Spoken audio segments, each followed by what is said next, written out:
याकूब तो कनान देश में रहता था, जहां उसका पिता परदेशी होकर रहता था। याकूब के वंश का वृतांत यह है। यूसुफ 17 वर्ष का होकर अपने भाइयों के संग भेड़ बकरियों को चराता था, और वह लड़का अपने पिता की पत्नी बिल्हा और जिल्पा के पुत्रों के संग रहा करता था। उनकी बुराइयों का समाचार अपने पिता के पास पहुंचाया करता था। इज़राइल अपने सब पुत्रों से बढ़ के यूसुफ से प्रीति रखता था, क्योंकि वह उसके बुढ़ापे का पुत्र था, और उसने उसके लिए रंग बिरंगा अंगरखा बनवाया। परंतु जब उसके भाइयों ने देखा कि हमारा पिता हम सब भाइयों से अधिक उसी से प्रीति रखता है, तब वह उससे बैर करने लगे और उसके साथ ठीक से बात भी नहीं करते थे। यूसुफ ने एक स्वप्न देखा और अपने भाइयों से उसका वर्णन किया। तब वह उससे और भी द्वेष करने लगे। उसने उनसे कहा, जो स्वप्न मैंने देखा है उसे सुनो। हम लोग खेत में पूले बांध रहे हैं, और क्या देखता हूँ कि मेरा पूला उठकर सीधा खड़ा हो गया। तब तुम्हारे पूलों ने मेरे पूले को चारों तरफ से घेर लिया और उसे दंडवत किया। तब उसके भाइयों ने उससे कहा, क्या सचमुच तू हमारे ऊपर राज्य करेगा, या क्या सचमुच तू हम पर प्रभुता करेगा? इसलिए वे उसके सपनों और उसकी बातों के कारण उससे और भी अधिक बैर करने लगे।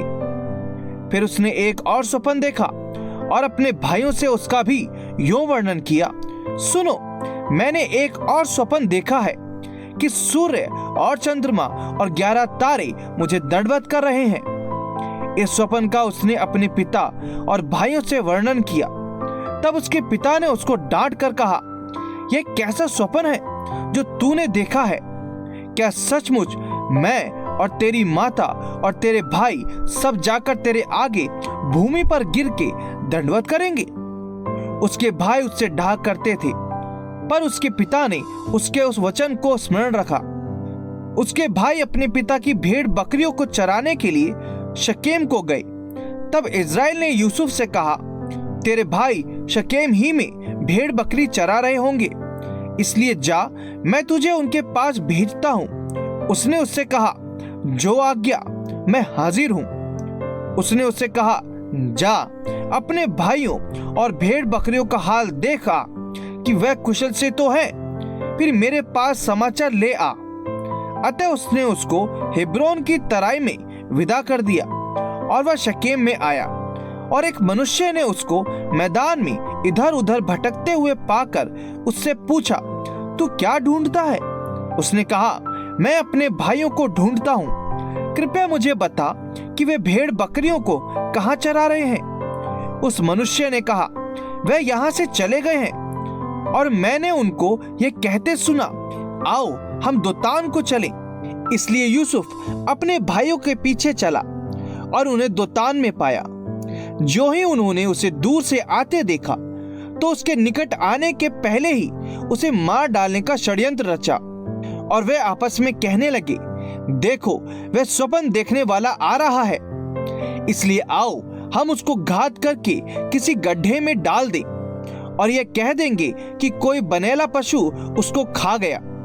फिर हम देखेंगे कि उसके सपनों का क्या फल होगा। यह सुन के रूबेन ने उसको उनके हाथ से बचाने के विचार से कहा, हम उसको प्राण से तो ना मारे। फिर रूबेन ने उनसे कहा, लहू मत बहाओ, उसको जंगल के इस गड्ढे में डाल दो और उस पर हाथ मत उठाओ। वह उसको उनके हाथ से छुड़ाकर पिता के पास फिर पहुंचाना चाहता था। इसलिए ऐसा हुआ कि जब यूसुफ अपने भाइयों के पास पहुंचा, तब उन्होंने उसका रंग बिरंगा अंगरखा जिसे वह पहने हुए था उतार लिया और यूसुफ को उठाकर गड्ढे में डाल दिया। वह गड्ढा सूखा था और उसमें कुछ जल ना था। तब वह रोटी खाने बैठ गए और आंखें उठाकर क्या देखा कि इश्माएलियों का एक दल ऊंटों पर सुगंध द्रव्य, बलसान और गंधरस लादे हुए गिलाद से मिस्र को चला जा रहा है। तब यहूदा ने अपने भाइयों से कहा, अपने भाई को घात करने और उसका खून छिपाने से क्या लाभ होगा? हम उसे इश्माएलियों के हाथ बेच डालें और अपना हाथ उस पर ना उठाएं, क्योंकि वह हमारा भाई और हमारी ही हड्डी और मांस है। और उसके भाइयों ने उसकी बात मान ली। तब मिद्यानी व्यापारी उधर से होकर उनके पास पहुंचे। अतः यूसुफ के भाइयों ने उसको उस गड्ढे में से खींच के बाहर निकाला और इश्माएलियों के हाथ चांदी के 20 टुकड़ों में बेच दिया और वे यूसुफ को मिस्र ले गए। रूबेन ने गड्ढे पर लौटकर क्या देखा कि यूसुफ गड्ढे में नहीं है, इसलिए उसने अपने वस्त्र फाड़े और अपने भाइयों के पास लौटकर कहने लगा, लड़का तो नहीं है, अब मैं किधर जाऊं? तब उन्होंने यूसुफ का अंगरखा लिया और एक बकरे को मार के उसके लहू में उसे डुबा दिया और उन्होंने उस रंग बिरंगे अंगरखे को अपने पिता के पास भेजकर कहला दिया, यह हमको मिला है, अतः देखकर पहचान ले कि यह तेरे पुत्र का अंगरखा है कि नहीं। उसने उसको पहचान लिया और कहा, हाँ, ये मेरे ही पुत्र का अंगरखा है, किसी दुष्ट पशु ने उसको खा लिया है, निसंदेह यूसुफ फाड़ डाला गया है। तब यूसुफ ने अपने वस्त्र फाड़े और कमर में टाट लपेटा और अपने पुत्र के लिए बहुत दिनों तक विलाप करता रहा। उसके सब बेटे बेटियों ने उसको शांति देने का प्रयत्न किया, पर उसको शांति ना मिली और वह यही कहता रहा, मैं तो विलाप करता हुआ अपने पुत्र के पास अधोलोक में उतर जाऊंगा। इस प्रकार उसका पिता उसके लिए रोता ही रहा।